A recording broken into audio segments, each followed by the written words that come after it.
Giving a voice to the voiceless, pulling stories out of the shadows and putting them under the spotlight, making sure that each person is valued and cared for.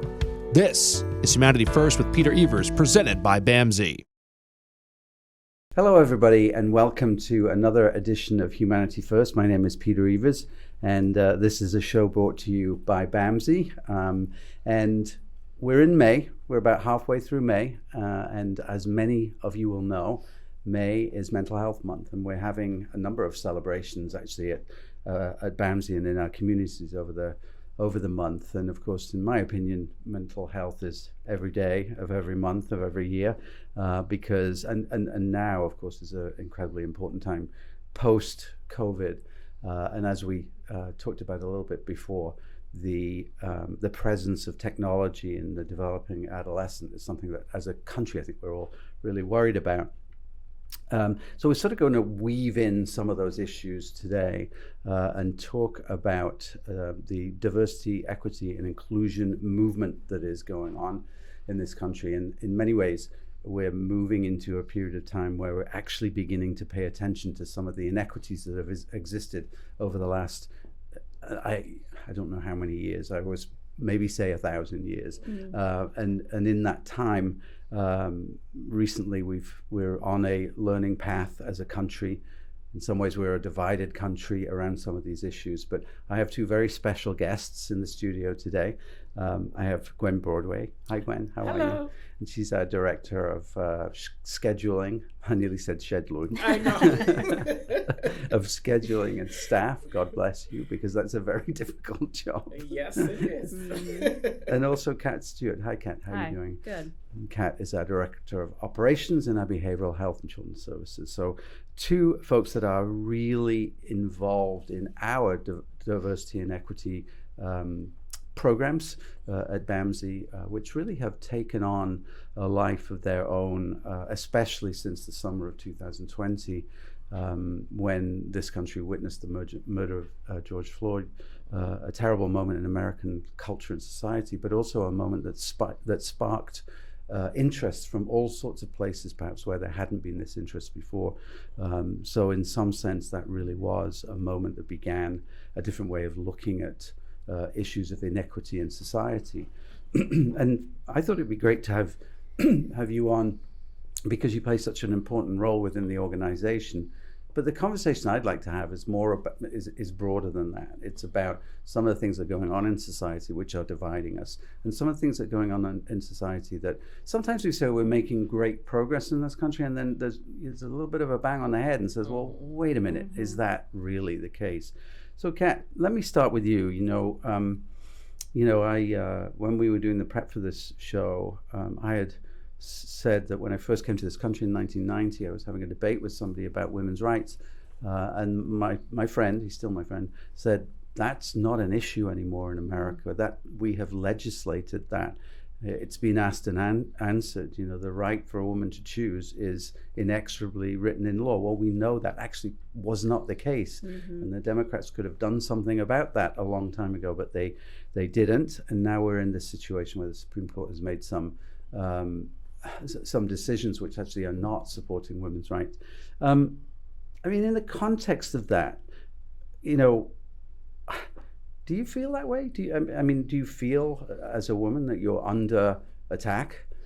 Yes, very much so. I feel like if I can't walk through this world with the exact same rights as men, then yes, I'm under attack. If I have to have a life-saving medical procedure and I live in a state where that's not allowed, that's a problem. And I think it's unfortunate that's where we're at still after so many years, that it was the law of the land and it is not anymore. I take concern with that for sure. Yeah, I think, and Gwen, let me just ask you as well. This is such a massive issue that is dividing the country at the moment. Not necessarily dividing along gender lines either. When you have conversations with all kinds of people who are supporting the decisions of the Supreme Court, and a country divided in a way. And when we look at divisions, there really is a divide here, right? When it comes to a woman's right to choose. Yeah, I mean, if you think about it, how many years it took us to get the right to vote. I mean, that was how many years ago? And even for women of color, I mean, it was even harder for us to vote after women fought to get rights to vote. So I think we are truly dealing with this every day, women's rights. It's sickening to see that people are taking away our rights as women when we should have a voice over our own bodies. Yeah. It may seem so obvious to so many of us, but not to so many others. And I think that's one of the things that really worries us. And just sort of to bring that back into the mental health sort of equation, because I believe that, you know, our mental health is managed by ourselves, but is pressed down upon by many of the things that we deal with in our communities. And oftentimes we don't take into account that, I mean, COVID is a good example, right? COVID happened, but it wasn't an equal opportunity pandemic. It was a pandemic that affected women much more than men, because who were the primary caretakers usually of children, and so many women left the workplace there. Communities of color who were in jobs that, you know, people couldn't work from home, so were put at more risk. For example, we think of ourselves, I think, as a country, and this is true of Europe as well, that we've made a lot of progress. But there are issues like the George Floyd murder that sort of bring us back to wondering how far we've come. And Gwen, let me ask you about that, because we thought with the election of, I'll never forget watching a show after Barack Obama was elected, and the newscaster, I think it was Dan Rather actually, said something like, now, are we finally facing a post-racial America? And I remember seeing that and I thought, well, the proof is in the pudding, isn't it? It didn't necessarily work out that way, did it? No, I actually think it got worse. People were targeted for all different reasons. Personally, my son, who worked at Amazon, they just delivering packages to people's houses in the South Shore area. I mean, every day he was getting bottles thrown at him. He was getting followed. He was getting called racial slur words just for going to work. So it's like, how far do we really come? Yeah. And then you begin to think about, well, what kind of effect does that have on an individual's mental health? You know, I think it's really important to note that there are times when these differences are so clear, and many of my friends talk about the talk when they have when people of color have children. I never ever had that conversation with any of my 3 children. Yeah, it's really sad, Peter, because every day that my son goes out, I think about if he's going to call me, if he's going to be dead, or if he's going to be alive, or if he got pulled over by the police. You're honestly always on edge every single day having a black son or a black daughter, which I do. You never know what phone call you may get at any time, and your nerves is always on edge. Something that is very difficult to understand for somebody like me. When I get stopped by the police, and I have been stopped a couple of times because I've got a lead foot, the last thing I think, well, I wind down the window and I'm as polite as I can be to the officer, but I don't assume that something bad is going to happen. And that is a real privilege for me. Yeah. And I mean, we got to teach our sons, like, I have to change up everything. Put your registration in your visor. Don't move too quick. Answer everyone's questions correctly. All the stuff we got to do to make sure our son come home every night. And it's something that, you know, you'll never experience. Peter will never experience. And it's something that you think about every single day. You cannot just wake up and be like, okay, today's a brand new day. It's something that's always constant. It's really important that as a group, you have the ability to talk about those things as well. And Carol, I'll get back to you in a second, but I just want to follow up on something. That also was happening in our workplace, wasn't it? In terms of, BIPOC folks coming to work. Mm-hmm. This isn't a BAMSI issue. I think it's an issue that goes across all communities, that in some neighborhoods it's very difficult for people who work in residential homes, for instance, because they're being stopped by the police on the way to work, or they're being stopped pushing a wheelchair on the sidewalk with one of our persons served. You've done a lot of work within our Deja committee around that. Do you want to talk about that a little bit? Yeah, literally what we did the road show, and we went out to one of the programs and just talking to the staff, and they just talked about how they would get harassed going to and from work. And I was like, what do you mean by harass? They were like, no, they would never pull us over. They would just follow us to like the Rhode Island line and pull off. Wow. And I was like, oh, this is happening to and from work. So when I brought it to the Deja group, I'm like, okay, we need to talk to Peter about this. He needs to address this, because these are our staff just going to and from work. And that has to be annoying and frustrating, scared. I mean, a staff said that he didn't know if he should get life insurance on him because he doesn't know if he's going to die. Wow. Straight. Amazing. You know. So what happened next? And then, so what happened next is that you kind of met with the police commissioner and you guys had a conversation. I think you brought the staff, some staff showed up at least, and they talked with the police commissioner and try to come out with a solution. And since then, from which I haven't heard, hopefully it stopped. But, no one has come back to me and said, like, it's still happening. Yeah. Kat, sorry. So I just want to make a comment on that. I think it's so important that these stories are being told, because as I was sitting here thinking about my own experiences as a mother, like, I don't have to worry about what you have to worry about. And so the toll that it takes on your mental health, but also too working in this field is hard. Yes. And then you have this added layer. So I think having these types of conversations are important, and people need to take the time to listen, about what's really happening. Yeah. Totally is, because this isn't myth. This isn't fantasy. No. This is reality. And I will give a shout out to the police department. I won't mention which one.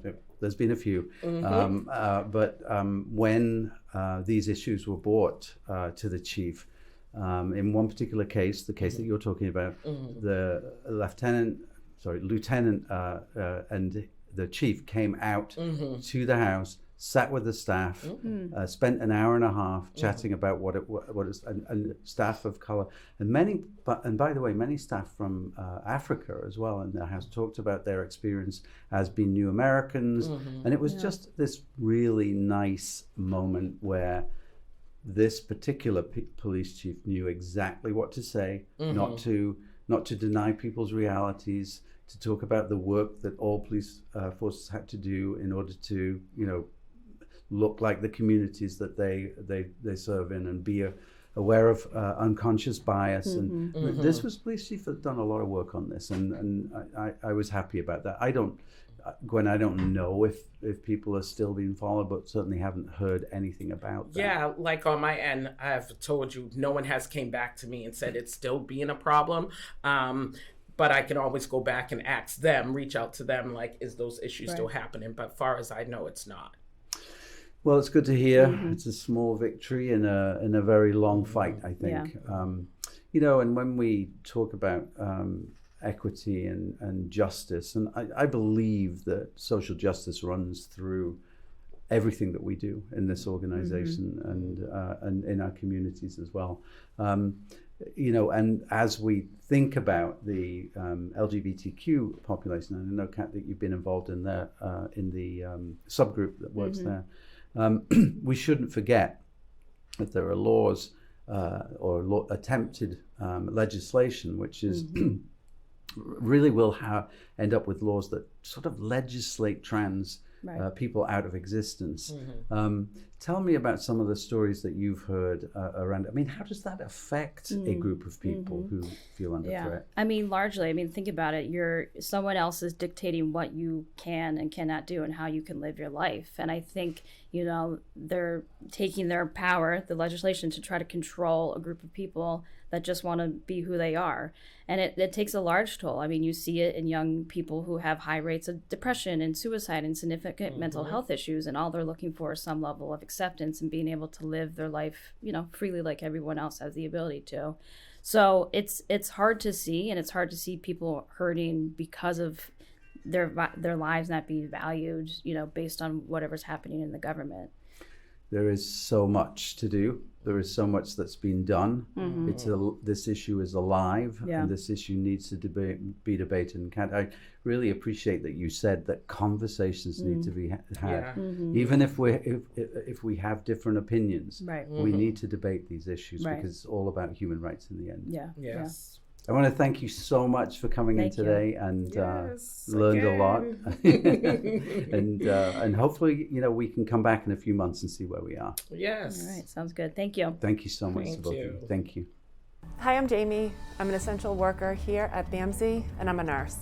Nurses are essential here at BAMSI because as nurses, we really have the opportunity to make an impact. We have very small ratios, so we have the opportunity to really learn everything about the person served and be able to give the best care. It really serves such a great purpose for me as being a nurse, and really why I came into nursing.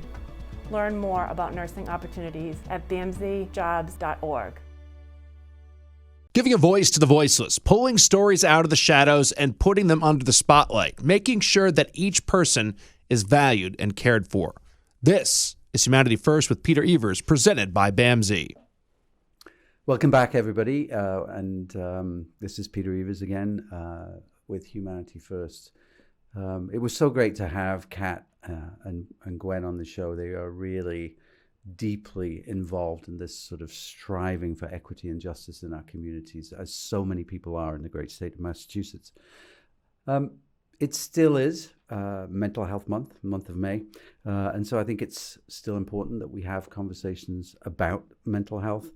And even more important that we talk a little bit about the mental health of children and adolescents. This week, my youngest son was 30 years old, which makes me feel very old. I no longer have a child in their 20s. I watched him mourn the old age of youth, if you like, and he is, contemplating the next stage of his life. And I often wondered, while I was looking at him while we were celebrating, how he would have fared if he had the technology in his hands that children do today. He probably, along with my other two children and everybody else in that generation, were the last group who did not have a smartphone or a tablet in their hands by the time that they were 3 or 4 or even 5 years old. In many ways, that was the end of an era, because the next group coming up really were the technology children. As we look at mental health of children post-COVID, I think it's really, really important that we ask ourselves, what are the benefits and the downfalls of technology? What role has technology played in the development of our children? And there are good things and there are bad things. Knowing stuff is no longer currency. You'll never, ever overhear again a conversation at a restaurant table where somebody's saying, who is that guy who won the Oscar in Dances with Wolves? Why? Because within 5 seconds, somebody will have picked up their smartphone and Googled the fact that it was Kevin Costner. Now, whether or not you agree with it, it was Kevin Costner. But that debate, that discussion is no longer had. So if knowledge is no longer the currency, what things are important to young people today? They're probably the same as they were 50 and 100 years ago. Most of those things nowadays, though, revolve around social media and the notion of acceptance into various groups.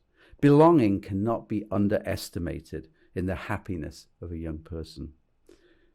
That being said, the internet has broadened the highway of hate in this country and all around the world. Young people are subject to a barrage of images and statements that often serve to undermine and destroy their confidence. And in turn, it affects the ability to attach and their ability to be in groups and feel comfortable. The carnage of the battlefield of social media hasn't escaped legislators. And indeed, there's a lot of legislation around at the moment addressing this. In fact, in Utah, they've just passed a bill that says that it is illegal for a child to use the social media without parental consent. I don't know if that'll work. I don't know how you would control that. I don't know how you would make sure that it was happening. Whether or not our legislators are doing the right thing, I think we're in a position now where we're having these conversations in the public eye, where we're really beginning to talk about the dangers of overexposure to social media. The better we are when we have these conversations. I don't think you'll ever be in a group of parents and you ask them to show a hand that says, I wish I had exposed my children to social media earlier. You probably asked that 100 times and you wouldn't get one hand. That's concerning. I think apps like TikTok and Instagram are finally getting the message that if they don't do something soon, then they're going to have something done to them. So they're introducing the idea of controls and what have you. And parents can actually take control of that themselves. There's an app, and there's many of them, but there's one called Bark that is really helpful in giving parents control over what is viewed, and importantly, over the length of time that children are online. Being a good parent actually means you need to be a snoop. You need to know what's going on. In our day, at the beginning of instant messaging and AOL, we as parents would have to take the keyboards off the computers and put them under our pillows every night to ensure that our kids were safe. I think it's really important to remember that social media algorithms are designed solely to maximize profit and not for the benefit of children. Frankly, 11-year-old children are far too young to hold a supercomputer in their hands that's pointed directly at their brains. What's more, that supercomputer often preys on self-image and preys on the hormones of kids to keep their attention, and especially with vulnerable children. That can result in addiction, depression, and isolation. Ensuring that children with a serious emotional disturbance are monitored on social media is more important given the vulnerabilities of those kids who have pre-existing conditions. Parents and legislators at all of these organizations must collectively realize that the future of our country will look very different if we don't pay attention to what is going on with our kids and social media. Now, I'm not a Luddite. I don't believe in turning back the clock. Every generation of children has had something and some trauma to deal with. I think about the greatest generation of the Second World War and the First World War, when kids themselves will be picking up guns and going to fight for their country. I think about the kids who survived the Dust Bowl and the Great Depression. We all have our challenges. If we know anything about children, we know that their plastic brains are inquisitive, beautiful, resilient, and full of hope. We will survive this greatest threat as long as we hold true to the notion that the mental health of our children is the most important thing in the development of their lives and their brains. Happy Mental Health Awareness Month, everybody. Thank you, and I'll see you next time. This is Peter Evers signing off. Thank you.